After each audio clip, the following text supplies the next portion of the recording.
Umaga pa lang, kabado na si Merly Joy Castro.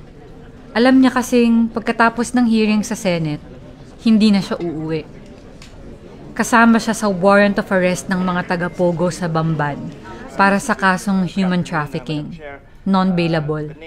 Wala po ko, hindi ko kilala yung Hongsheng. Hindi pa ako nakakarating sa lugar ng Bamban.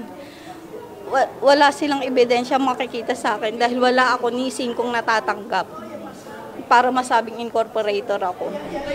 Sabi niya, tindera siya dati, katulad ng 3 iba pang incorporator ng Pogo. Naging call center agent siya kalaunan.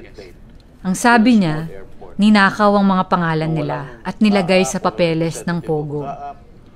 Si Miss Alice Guo, ang nasabing nagpasok ng pangalan ko na ang ginamit niya ay si Miss Gamo.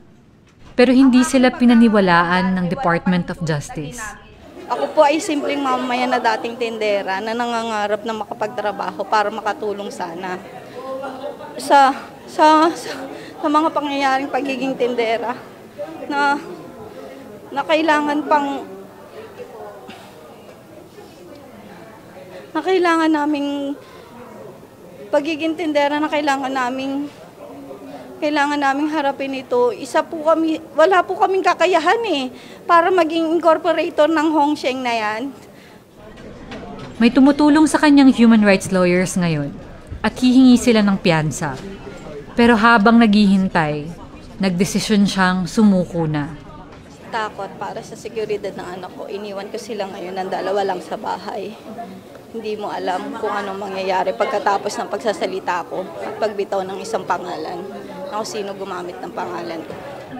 Si Senator Joel Villanueva, napasorry na lang. Sorry sa nangyari sa'yo, but nandito kami ha. Ilabas siya ng alam niyo naman. Pagdating ng gabi, sinamahan na lang siya ng kapatid niya hanggang sa kunin siya ng NBI.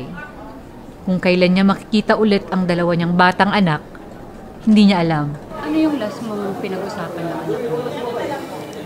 Paalam, Mami, ilabang mo to para sa amin kasi kailangan ka namin.